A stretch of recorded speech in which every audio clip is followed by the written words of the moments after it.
know we have at least $2 million worth of water mains needing replaced and many, many more. So we are just working our way down our list of chronic water mains needing replaced. And at least, right? Yes. Say it sarcastically. Yes. But this would be funded by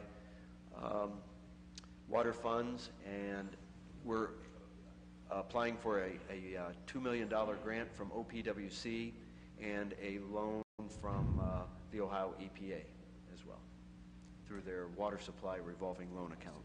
Yeah. Mobian? These are water mains that have had repeated need for repair, or these are ones that we have learned earlier that they are in need of? They basically come from a list of those mains that are chronically breaking or have other issues. Sometimes it's low fire flow or poor water quality, but mainly it's for chronic breaking due to aggressive soil conditions or age, or in the heavy winter that we just had. We have the thermal expansion and contraction of the mains, which causes a lot of the breaks that we've been experiencing lately. When we had that disaster, was it Clean Street, the one near the university, where the street just caved in? Was that water it main? was clean, wasn't it? That was was that a sewer? Was that a water? That was a sewer, yeah. Okay. I think our water main was on top of it. Okay. But this would be our annual water main replacement program for replacing water mains around the city in various sizes.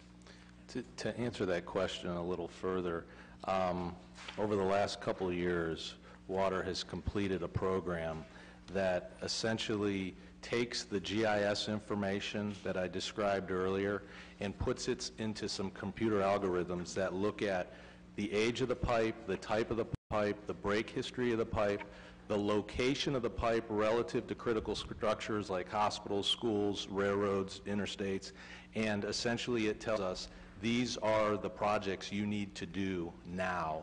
And when we ran that program, it shows that we have a $40 million backlog of water mains that need to be replaced. So this $2 million is the highest priority of that 40 that's out there. So it's a very scientific process that we go through in order to decide which water mains need replaced based on the criticality in the list. Thank you. Yep. What's the oldest? Oldest water main? We have water mains in service that are dated earlier than 1880 in service. What do you estimate is the effective age of our system? Or do you even have I think that? at one time we computed the average age. Yeah, that's effective And age. I think it came down to like in the 1940s, so we're talking 60, 70, about 75 years old is an average age of pipe. Is there any or how you can compare that with other cities, like Midwest cities like us? I mean, I'm just curious. It would be interesting to find out. Yeah, we could absolutely do that and share that with you. Just curious. That would be fun. Yes. Thank you. How long should they last? Well, the ductile iron pipe that we're using now is expected to last at least 75 years. Yes, but the problem is that we haven't installed much of it in the last 50 years. So we're getting to that point where some of, during the Industrial Revolution, those pipes are now approaching their service life and ultimately will need replaced. Most of the lines in our system that are breaking are cast iron, and many of them are in very good condition. I think it's mostly soil conditions that attack the pipe and cause it to break. So. Thank you. Next project will be the replacement of one of our major booster pumping stations. West Hill is one of the largest individual service areas in our system. The water in it has to be repumped from the low pressure system into the tanks that are within that are on Sherbandi Hill in the West Hill area. There's two pump stations there. One is on Crosby Street. The other is this one on Vernon Odom Drive next to Helen Arnold School. And This is one of our oldest pumping stations. It occupies the site of the former Akron Waterworks on Vernon Odom.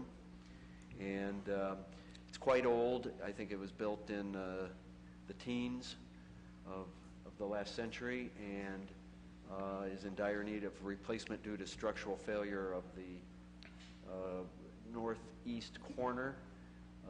The building is getting quite old and is in need of replacement. So we've scheduled a study and eventual reconstruction of that booster pumping station. Somerville? Thank you so much, Councilman Fusco. Do we know when this replacement's going to happen? We're probably still several years on this. We're just identifying this as one of our key projects to be considered. We'll probably have to do a whole design on it first, so maybe we can get design going this year, but more likely next year. Very good. Water plant? Oh, we got one more for water distribution. I don't know, This is the new one, one of the new ones. This is an addition. But before I continue, I have to say that our water distribution staff, led by Sean Needham, assisted by Greg Lesh, and a number of others in that division, in the last month have been doing a tremendous job. These cold temperatures, it's not uncommon to have 20 to 25 active breaks going on at any one time. The staff at water distribution out there in these frigid cold temperatures, it's just admirable the work that they do. And I have to mention this because we just don't get the opportunity to speak to you very often, and I'd like you to be aware of that fact. I appreciate, see the emails come through about what's going on out there, and it's, this kind of weather is not good to our system. I understand that, but Exactly. make sure that they know that we do here appreciate everything that they do to keep the water flowing. Thank you very much. Okay, I'll move it along here. This here is a Druid Drive neighborhood project. It's somewhat unique in that this is intended for a neighborhood in Copley Township. No different than the Hudson Capital projects where someone else is funding it. That's the intent of this, is essentially we're working with the neighborhood to do about a mile extension to extend water to a couple elementary schools. The elementary school would get into the JED, so there's an income tax opportunity there, as well as there's an opportunity for 83 new customers. We're also submitting, working with EPA to try to get 75% principal forgiveness on this. So it's no cost to Akron customers, but it is an opportunity to extend our system and increase the size of the JED. Go ahead. Thank you. I'm going to talk briefly about projects going on at the water plant. This first one here is we're looking at an advanced treatment study, essentially to look at UV disinfection as an alternate means of disinfecting the water. This is, some of the more advanced water treatment plants have gone to UV disinfection, and it's proven to be a pretty successful project as a alternate to continuously utilizing sodium hypochlorite, bleach in our case. And so this is intended to be a study to see if in Akron, if our water quality would work well with the UV disinfection unit. Ultraviolet? Yes, ultraviolet rays. This next one is a caustic day tank and metering pump replacement. Greg had spoken about lead.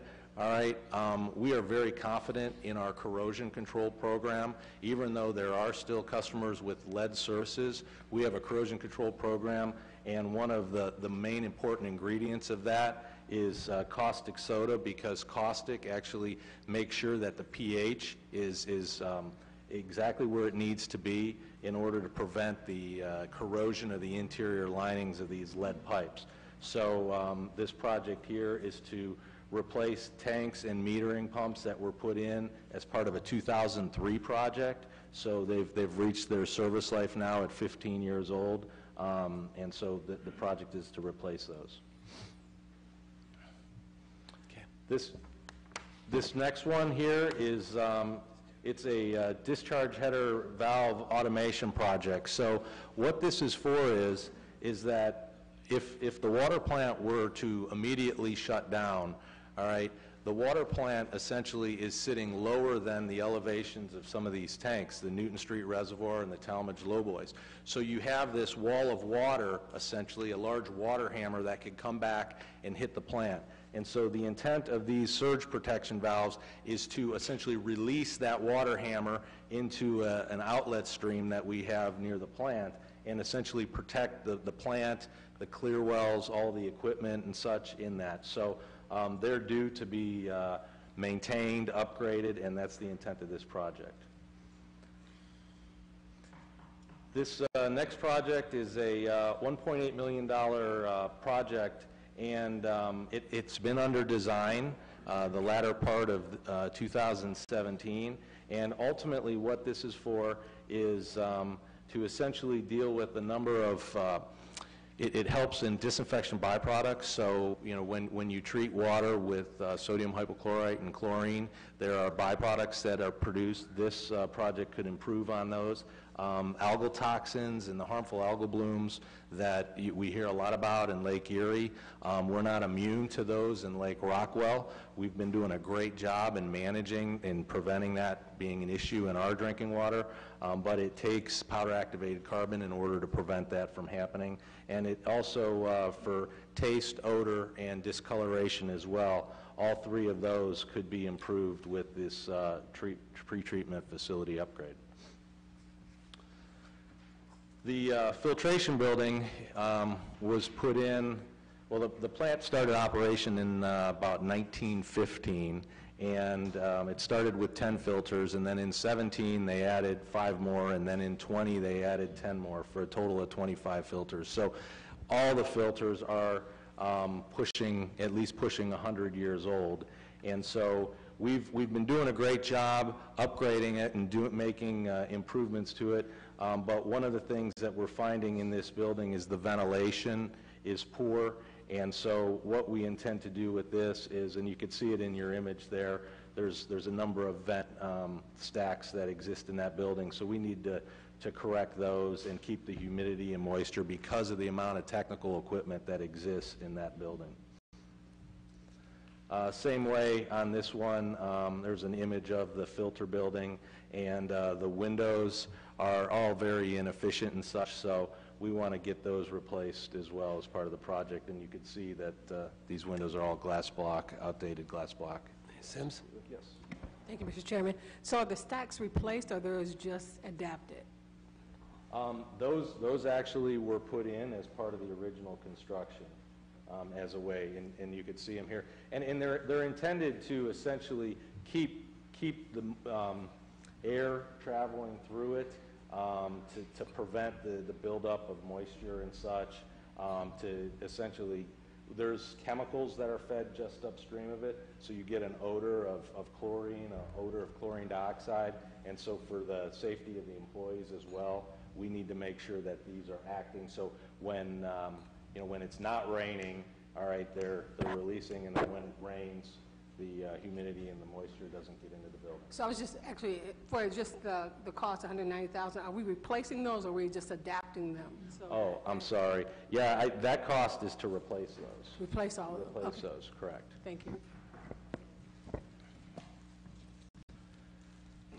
Our laboratory was constructed in the early 1990s, and we are having a tremendous amount of problems with the HVAC system. And why HVAC is so important is because a number of these tests have to be run at very defined temperatures and such. So as part of this project, we're looking to completely upgrade the HVAC system, computer controlled, the best of all of the different instrumentation and automation that exists to ensure that our tests are absolutely perfect, accurate to the accepted standards of EPA. It was built in 1990, you say? Yeah, 1991, I believe, is the date, Yeah, correct. that makes sense. I mean, it's the end of its life. So. Correct, correct. Locker room improvements. Our locker rooms are very outdated. We are a 24/7 operation. We have a number of staff members that, similar to sewer, even though I'd much rather be working at a water plant than at a sewer plant, but there's need for maintenance staff, for operations staff, and so this one here is way back from the early 1950s and 60s, well outdated, well past its time, so we want to make improvements to this as well. Good. Building. We, at the water plant, we have some high overhead crossings of large electrical lines, and this is a 5,000 volt feeder line that cuts across the plant. It's been identified as one of the most vulnerable items we have at the plant from a shutdown perspective. If a truck would inadvertently hit this, or there'd be some type of damage to that via weather or storm or such. So we're going to correct that and put that underground. These are some miscellaneous asphalt improvements associated with a number of projects that have gone on throughout the plant. This is an image of our high lift pumping station, and these are 3 of the 6 most important motors we have for Akron Water, in that they provide water to the Talmadge Lowboys and the Newton Street Reservoir to make sure that those are filled, and so this project is to make some improvements throughout the pump station, as well as some minor improvements in the filter building, as well as the West Chemical building. This here is miscellaneous safety improvements, and if you can imagine, we have up to 69,000 volts that come into the Akron water plant, and so we have recommendations that have been made by our safety consultant that identifies some improvements on the electrical system, some improvements associated with confined space entry, and so the intent of this line item is to address those items. We're also looking at doing a small project to improve some of the fencing around the water plant as well. And then, like distribution, the purchasing of some new vehicles to support the operations and maintenance of the water system. And then finally, we're going to talk a little bit about the watershed. And I do have to give Jessica Glocheski, many of you may have met her. She and her staff have been aggressively pursuing grants with the EPA. And this is a prime example of one of those grants that we did get awarded from EPA. So it's a $321,000 project. About 2/3 of that $321,000 is going to be covered through this $319,000 grant. And essentially what this is to improve and restore this Eckert ditch, which this ditch directly discharges into Lake Rockwell. And upstream of this ditch are a number of septic tanks and homes and such, and you'll see in on the following slide here another project we're doing. But due to her efforts, we've been able to get this grant and make these improvements, which will lower the load of organics and nutrients into Lake Rockwell, which then lowers a lot of the disinfection byproducts, taste and odor, algal growth. So this is a great project that we're really happy to receive that money. This project here is a Route 14 bridge where we've done design, and we would like to put a spill containment system on Route 14.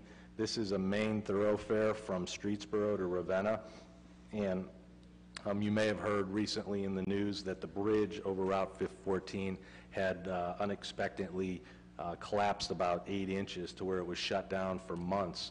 And one of the reasons has been identified as the amount of traffic. And so this goes right across Lake Rockwell, and it's always our greatest fear that if you would have some type of spill, a fuel spill, a tanker spill, whatever it may be that's in there, we don't want that getting directly into Lake Rockwell and then us having to essentially shut down the water system, flush the lake out clean, and then restart it up. So this would create a containment system where we would have inlets and catch basins on the actual road itself that would go to a containment area that we can then draw out, and it would never enter into Lake Rockwell. So the Development Authority's paying for this?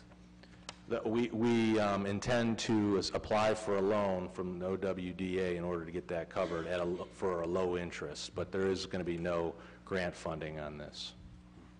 Okay. which we are still aggressively pursuing grant funding because we really believe that this is such an important project. And many of you who may have gone out Route 76 to say like Youngstown, you go over Meander Reservoir, ODOT put in a very extensive spill containment system to protect the city of Youngstown, Niles. We've been lobbying extensively to say, hey, this is equally important. This is a state route. We need funding as well. And it still hasn't, we haven't been able to get any additional funding, but we're not giving up because we recognize the fact that there's just a shortage of capital, and to spend $800,000 for something like this is difficult to do with all the other priorities we have. But as of right now, it would be an OWDA loan application. Gotcha, thank you. Our reservoirs, Lake Rockwell Reservoir, was built in 1913, put into service in 1915. It's sound, but there is a number of things, concrete that is spalled over the years, and discoloration and such, and rebar exposed. And so this project is intended to work on Lake Rockwell Dam and East Branch Reservoir. East Branch Reservoir was constructed as a WPA project in the 1930s, so it's also in need of some minor restoration of wing walls and concrete bank protection.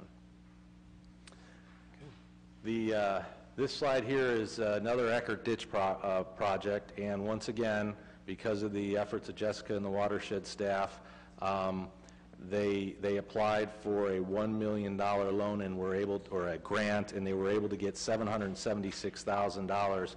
And what this is this money will be used to essentially purchase an existing trailer park that is less than a mile from Lake Rockwell that has a wastewater package plant that's not working effectively.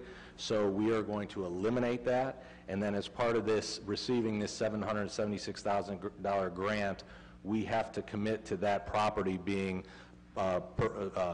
conserved in forever, okay, in perpetuity. That property, it has to be protected and conserved, which, you know, is in the world of conservation and protection, that's not an issue for us, in that we're going to get $776,000 to purchase that trailer park, 38 acres around the trailer park, and deal with one of the troublesome streams that go into Lake Rockwell.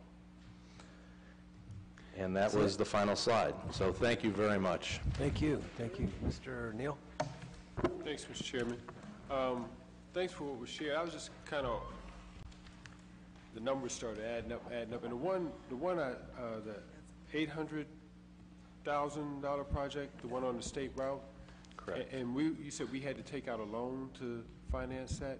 I was just curious, are we able to pass that on to those who share, you know, who use our resource over and above our regular water rate to recoup that? Are we able to, does anyone know if we're able to pass that cost on? Because, I mean, I was thinking, like, you know, that's a security issue. I don't know if anything like a Homeland Security grant would cover that. It's also a general health issue, going after just a general health, some form of general health grant. And then, of course, EPA and whatnot. But just from the standpoint of just doing business, we should be able to pass that cost on from others who use that resource over and above our regular rates. Exactly. This may not be one that you have an answer for us right now, but I'm just thinking, that's it. No, I wholeheartedly agree with you, and it's been why we've been trying to aggressively pursue other funding opportunities. Charleston, West Virginia had a tremendous leak of a containment tank that essentially shut down Charleston, West Virginia for almost a week because they could not provide water to their residents. And this is somewhat no differently. If a truck were to overturn, you would have a similar catastrophic event. So we've been looking for funds from an emergency preparedness perspective, from the Homeland Security. You know, we've really been pursuing other options, and we will not give up until we find some other source of revenue. But right now, the best source of revenue is OWDA. So, thank you. Ms. Keith? Thank you, Mr. Chair. First and foremost, I agree with my colleague. When you hear about State Route 14, you're going, move that up to the very top of the list. Thank you so much. So there's no doubt in my mind, you are doing due diligence here and working hard. We get the chance to see Jessica and Greg often in these chambers. What we don't get the chance to see are the other people that are sitting here on the wall. And Jeff, miss you. Okay, just for a moment, I want to tell you, we have so much to be proud of, but these two departments have won so many awards that are unbelievable. We put on conventions here because we are above what the rest of the nation is doing. So just personally, and I'm sure my colleagues feel the same way, I want to thank you for daily taking care of us, but also going above and beyond. Thank you so very much, all of you. Thank you very much. Thank you for that. Sims? Ditto. But if we were to prioritize this, because I think I've heard at least 3 times where we're going to borrow money in terms of priority, the miscellaneous spillway improvement, will that happen in 2018? Does it have to happen in 2018? It doesn't have to happen in 2018. We are completing the design of that now, and our hope is that we can find an alternate funding source outside of the OWDA, and if we can, we would make that happen as soon as we were able to get that source. But, you know, unfortunately, when we hear about 20 active water main breaks that are going on and such, you know, that bill starts adding up, because in some cases, we're not able to keep up with just our staff. So this is our budget, and this is what we hope to accomplish, but as emergencies start happening, sometimes we're having to reprioritize these projects. So as of right now, we hope to and intend to do that project, but if the funds are not available at the time we intend to start, then it would be pushed to the next year. Thank you. Okay, these extreme weather conditions are not helpful at all. Yes. Further questions or comments? Hearing none. There's going to be an amendment, I'm sure, especially on the utility side, if everybody taking notes here. So we will have an amendment to this. If anyone has any other ideas in terms of capital, let me know. I'd like to bring that in next week if possible. And short of, we have 2 weeks from Monday, but I don't see any reason, wouldn't that be right? We have to pass it by the 15th per our charter. So we have the 5th, and then we also have the 12th. So, but I don't see any reason. We can take 2 weeks or 3 weeks, but it just makes more sense to me just go ahead and take care of it next week in terms of our capital budget here. So please come forward. Let me know if you have any ideas, changes, whatever. Ms. Tomic, do you have something to state? Thank you. Looking at the calendar, I'd like to submit an amendment by January 31st, which is Wednesday. Okay. And give you an opportunity to review that and hopefully pass by January 5th. Yes, that's in essence, yes, thank you. Thank you. Yeah, February 5th. So, okay, very good. Anything else come before? We do have dinner. I guess Mr. Keith has been preparing it in the back for a while now, so it should be good. Thanks.